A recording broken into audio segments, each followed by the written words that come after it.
महंत रामदास कबीरपंथी आश्रम महेंद्रगढ़। आज मालडा गांव में पहुंचे हो। आपने कैलाश पंडित जी पे आरोप लगाए थे कि वो उनके पास आप 25 लाख रुपए मांगते हो। किस तरह से मांगते हो वो बता दो। मैं इसलिए इस तरह से मांगता हूं कि मैंने कैलाश को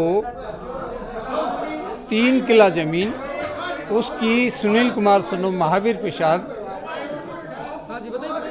प्रसाद ने का एग्रीमेंट कर रखा था और उस कैलाश की ज़मीन का रजिस्ट्री का टाइम 7-8 दिन बाकी रह गए थे।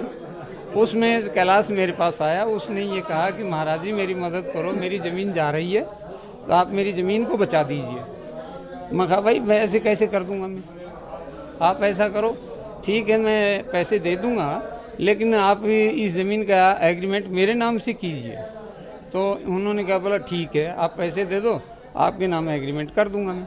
तो मैंने क्या काम किया, 3-4 दिन के बाद में फैक्ट्री के अंदर ही कैलाश एवं इसका मामा का लड़का है सत्यनारायण, उसके समक्ष और भी 4-5 आदमी बैठे थे, उनके सामने कैलाश ने सुनील कुमार सन्नो महावीर प्रसाद को संभाले। महाराज जी आपके द्वारा इस मामले की कोई शिकायत थाने में दी गई है?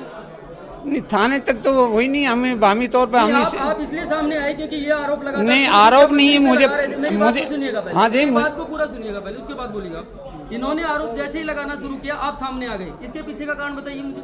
पीछे का कारण मुझे आभास हुआ तो ताकि मैं भी कितने दिन इतने दिन पहले नहीं इतनी मुझे मेरे से कभी मिला ही नहीं है। तो ये आपके गाँव में भी आता? मेरे गाँव में आता तो वहाँ भी कहूँगा, मेरे गाँव में आएगा तो मैं भी वहाँ भी कहूँगा।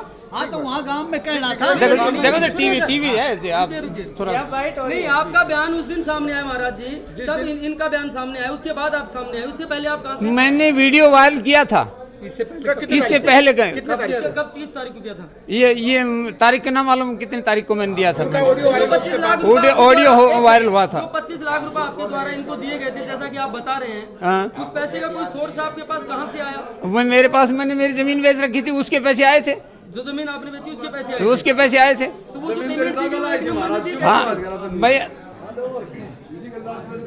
हाँ जी महाराज जी, हाँ जी पेमेंट इनको दी, वो नगद दी गई या किसी चेक? नगद दी गई थी। किसके सामने दी गई थी? 5-7 आदमी थे, सत्यनारायण था, महावीर सुनील कुमार था, कैलाश चंद था, इसके 2-3-4 वर्कर भी थे, उनके समक्ष दिए गए थे। ठीक है आपकी बात को भी मान लेते हैं, लेकिन ये जो आरोप लगा रहे हैं उसमें आपका मामला अलग बनता है, इनका मामला अलग बनता है। ये अपनी बात रख रहे हैं, आप अपनी बात रखिए, लेकिन दोनों मामलों को मिक्सअप करने का क्या प्लान नहीं?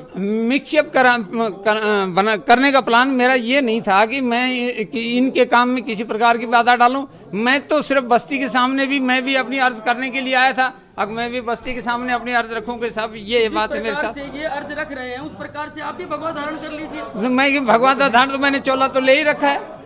तो फिर आप अपना इंडिविजुअल प्रोग्राम कीजिए ना, 2 प्रोग्रामों को मिक्स मत कीजिए। ठीक है वहाँ भी होगा तो मैं वहाँ भी करूँगा, वहाँ भी होगा सब। कैसे आप करो महाराज जी, ये ऑडियो वायरल होने के बाद ही आपका वीडियो आया है, उससे पहले आपने कोई कार्रवाई की? मैंने काफी दफा तगादा किया लेकिन मेरे को नगन नाम में जवाब मिला। ये आइडिया कब आया कि भाई इनका ऑडियो वायरल हुआ है कि इन्होंने रामविलास शर्मा पे आरोप लगाए हैं, उसके बाद आप देखो मुझे सुनो, मुझे राजनीति से कोई मतलब नहीं थे। रामविलास के इनके मांगते हैं या रामविलास ये रामविलास के मांगते हैं, मुझे कोई मतलब नहीं। मेन मकसद ये आ रहा है नहीं, मुझे कोई मतलब नहीं है। आपने जो अपने पैसे का हवाला दिया एक वीडियो वायरल करके फेसबुक के माध्यम से जैसे कि, हाँ, और उसके बाद आप एक दूसरे गांव में, यानी कि आपका जो आश्रम है वो मादरा गांव में है और आप मालडा गांव की पंचायत में भी ये मामला, तो ये रमेश जो है क्या नाम, कैलाश जी मादरा गांव में भी आ रहे हैं क्योंकि एक गांव में जा रहे हैं। उसके बाद ऐसा कौन सा प्रेशर आपके, तो हम अगर मादरा गांव में जाएंगे तो हम मादरा गांव में मिलेंगे उनसे, मादरा गांव में भी कहेंगे, हम जनता के सम्मुख कहेंगे हम। सुनो आपने तो पहले जो वीडियो आप देख रहे हैं इंडिया न्यूज़ 16, जहां जाए सच के साथ।